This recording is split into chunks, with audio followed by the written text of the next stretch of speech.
Work from home, online conferences, virtual meetings, इनको हमें फिर से प्राथमिकता देनी है।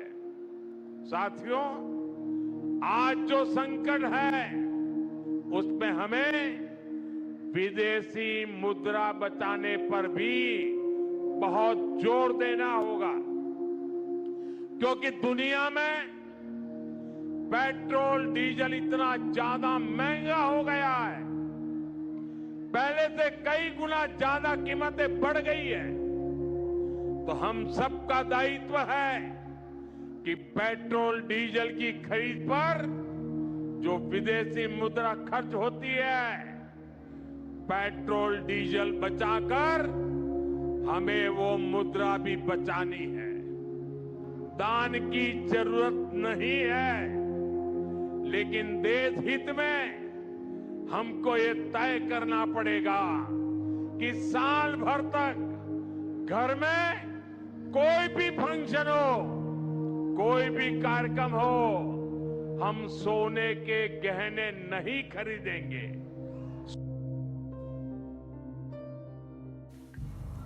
भारताच्या इतिहासात अनेक वेळा सामान्य नागरिकांना त्याग करण्याचं आवाहन करण्यात आलं। कधी सोनं सरकारकडे जमा करा असं सांगितलं गेलं, कधी पेट्रोल वाचवा असं सांगितलं गेलं, कधी आयात कमी करा असंही सांगितलं गेलं। आणि आता पुन्हा एकदा सोने खरेदी टाळा, पेट्रोल डिझेल मर्यादित वापरा असा संदेश देशाला देण्यात आला। पण प्रश्न असा आहे, भारत पुन्हा एखाद्या आर्थिक संकटाच्या उंबरठ्यावर आहे का, की हा फक्त एक सावधगिरीचा इशारा आहे? आज आपण जाणून घेणार आहोत स्वातंत्र्यानंतर भारतावर आलेली सर्वात मोठी आर्थिक संकट, सरकारांनी घेतलेले कठोर निर्णय आणि इतिहास स्वतःला पुन्हा रिपीट करतोय का? नमस्कार, मी निलेश मालवी आणि आपण पाहत आहात प्रतिप्रश्न। तर सुरुवात करूया 1962 मध्ये सिनो इंडियन वार दरम्यान भारत आर्थिक आणि लष्करी दृष्ट्या कमजोर स्थितीत होता। त्यावेळच्या जवाहरलाल नेहरू यांच्या काँग्रेस सरकारने नागरिकांना नॅशनल डिफेन्स फंडसाठी मदतीचं आवाहन केलं होतं आणि हजारो महिलांनी स्वतःचे दागिने, मंगळसूत्र, सोनं संरक्षण निधीसाठी दिले होते। 1962 मध्ये भारताकडे शस्त्र कमी होती, पण देशभक्तीची जराही कमी नव्हती। आणि 1965 मध्ये इंडो पाक वार नंतर देशात पुन्हा राष्ट्रवादी वातावरण निर्माण झालं होतं। तेव्हा सुद्धा सरकारने डिफेन्स फंडसाठी मदतीचं आवाहन केलं होतं। रेडिओवरून फंडसाठी अपील करण्यात आले होते। देशभर डोनेशन कॅम्प्स लावण्यात आले होते। जय जवान जय किसान नारे देण्यात आले होते। युद्ध फक्त सीमेवर लढवलं जात नव्हतं, तर प्रत्येक भारतीयांच्या घरात लढलं जात होतं। 1973 मध्ये ऑइल क्रायसिस दरम्यान अरब इस्रायल युद्धानंतर ओपेक देशांनी तेलाचे दर वाढवले होते। तेव्हा भारतासह अनेक देश आर्थिक संकटात आले होते। त्यावेळी सुद्धा पेट्रोल पंपावर गाड्यांच्या रांगा लागल्या होत्या, फ्युएल रेशनिंग केले जात होते, वाहनाचा वापर कमी करण्याचे सल्लेही देण्यात आले होते। आताही आणि पूर्वीही दिल्लीतून सरकार चालत होतं, पण भारताची आर्थिक व्यवस्था मध्य पूर्वेच्या तेलावरच अवलंबून होती आणि आताही आहे। 1991 मध्ये भारताच्या इतिहासातील सर्वात मोठ्या आर्थिक संकटापैकी एक होता। देशाकडे फक्त काही दिवस पुरेल इतकाच विदेशी चलनसाठा उरला होता। म्हणजेच भारताकडे तेल, औषधं आणि आवश्यक वस्तू आयात करण्यासाठी पुरेसे डॉलरही नव्हते। रुपया सतत घसरत होता, महागाई वाढत होती। काळ होता 1991चा आणि जगाला भीती वाटू लागली होती की भारत आर्थिक दृष्ट्या डिफॉल्ट होऊ शकतो. अशा परिस्थितीत भारत सरकार आणि आरबीआयने एक धक्कादायक निर्णय घेतला होता. भारताने जवळपास 67 टन सोने परदेशी बँकाकडे गहाण ठेवले होते. हे सोनं बँक ऑफ इंग्लंड आणि युनियन बँक ऑफ स्वित्झर्लंडकडे पाठवण्यात आले होते. त्या बदल्यात भारताला तातडीने डॉलरही मिळाले होते आणि देशाचं अर्थचक्र काही काळासाठी वाचलं होतं. पण सर्वात मोठा प्रश्न एक पडतो मित्रांनो, भारताला ते सोनं परत मिळालं का? तर उत्तर आहे हो. काही महिन्यानंतर भारताने IMF रिफॉर्म्सच्या मदतीने आर्थिक सुधारणा आणि उदारीकरण सुरू केलं आणि देशाची परिस्थिती हळूहळू सुधारू लागली होती आणि भारताने गहाण ठेवलेले सोने परत मिळवले होते. पण 1991चा तो जो काळ होता आजही भारताच्या आर्थिक इतिहासातील सर्वात मोठा इशारा मानला जातो. कारण एक काळ असा होता जेव्हा भारताला स्वतःचे सोनं वाचवण्यासाठी स्वतःचे सोनं गहाण ठेवावं लागत होते. 2013 मध्ये तर भारत एका मोठ्या आर्थिक दबावातून जात होता. त्या काळात रुपी क्रॅश हा शब्द सतत बातम्यांमध्ये येत होता. रुपी क्रॅश म्हणजे रुपयांचा क्रॅश. डॉलरच्या तुलनेत रुपया झपाट्याने घसरत होता. फॉरेन इन्व्हेस्टर भारतातून पैसे काढत होते. जे काही इन्व्हेस्ट केले होते ते काढून घेत होते. तेल आयात महाग होत होती आणि त्याच वेळी भारतात सोन्याची खरेदी विक्रमी वाढली होती. त्यामध्ये समस्या काय होती? भारत स्वतः पुरेसे सोनं तयार करत नाही, म्हणून मोठ्या प्रमाणात गोल्ड इम्पोर्ट करावं लागतो आणि ते डॉलरमध्ये विकत घ्यावं लागतं. यामुळे करंट अकाउंट डिफिसिट चालू खात्यातील तूट म्हणजे भारतातून बाहेर जाणारा डॉलर खूप वाढला होता.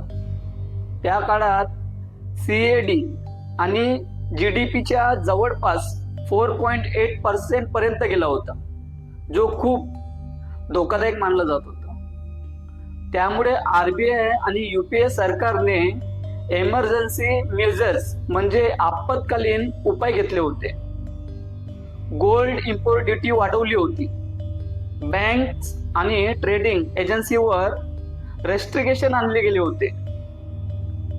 त्यावेळेला 80-20 रूल लागू केला गेला होता. म्हणजेच इम्पोर्टेड गोल्ड पैकी 20% एक्सपोर्ट करावं लागणार होतं.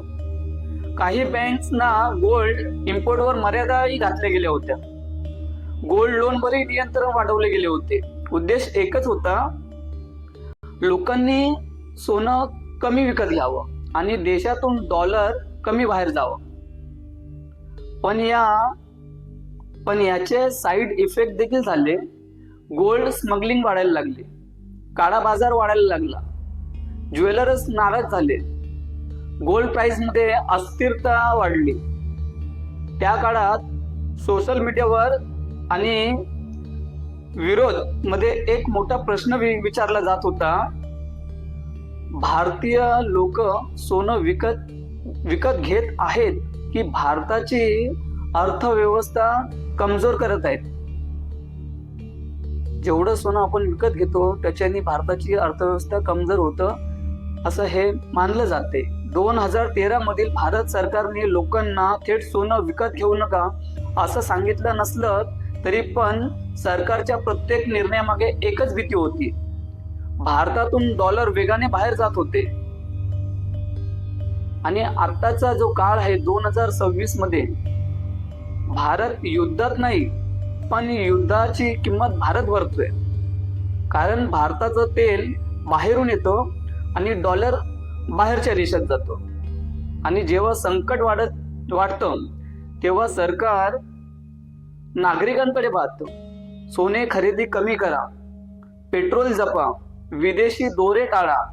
कारण हा फक्त सल्ला नसतो, तर देशाची अर्थव्यवस्था वाचवण्याचा पूर्णपणे प्रयत्न असतो. हो, जर इस्रायल, अमेरिकन आणि इराण कॉन्फ्लिक्ट लांब गेला तर भारतासारख्या तेल आयातीवर अवलंबून असल्यामुळे देशावर मोठा आर्थिक दबाव येऊ शकतो.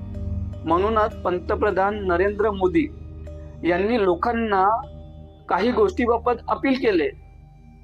अनेक मीडिया रिपोर्ट्समध्ये समोर आलंय, जसं की गोल्ड खरेदी, परचेस कमी करा, फ्युएलची बचत करा, अननेसेसरी फॉरेन ट्रिप्स ट्रॅव्हल टाळा, इम्पोर्ट्स कमी करा आणि वर्क फ्रॉम होम सारख्या पद्धती वापरा, ज्याने भारत जवळपास 85% क्रड ऑइल, कच्चं तेल आयात करतो आणि होर्मुझ स्ट्रीटवर मोठं अवलंबून आहे. युद्धामुळे ऑइल प्राइस वाढले तर डॉलरमध्ये आयात महाग होते आणि रुपया कमजोर होतो. फॉरेन एक्सचेंज रिझर्व्ह वर दबाव येतो, इन्फ्लेशन वाढते, पेट्रोल डिझेल महाग होण्याचा धोका साहजिकच वाढत जातो. गोल्ड बाबत सांगायचे झाले तर सरकारची चिंता वेगळीच आहे. भारत प्रत्येक वर्षी प्रचंड प्रमाणात गोल्ड इम्पोर्ट करतो. गोल्ड देशात येणं म्हणजे परकीय चलन बाहेर जाणं. संकटाच्या काळात सरकार फॉरेन एक्सचेंज वाचवण्याचा प्रयत्न करते. म्हणून 1 वर्ष गोल्ड खरेदी टाळा ही अपील आर्थिक दबाव कमी करण्यासाठी असल्याचं अॅनालायझर सांगतात. इराण कॉन्फ्लिक्टमुळे तेलाच्या किमती भरमसाठ वाढल्यामुळे आणि रुपयावर दबाव आल्यामुळे नरेंद्र मोदी यांनी देशातील जनतेला गोल्ड परचेस कमी करा, फ्युएल बचत करा, फॉरेन ट्रॅव्हल कमी करा असे आवाहन केलेले आहे.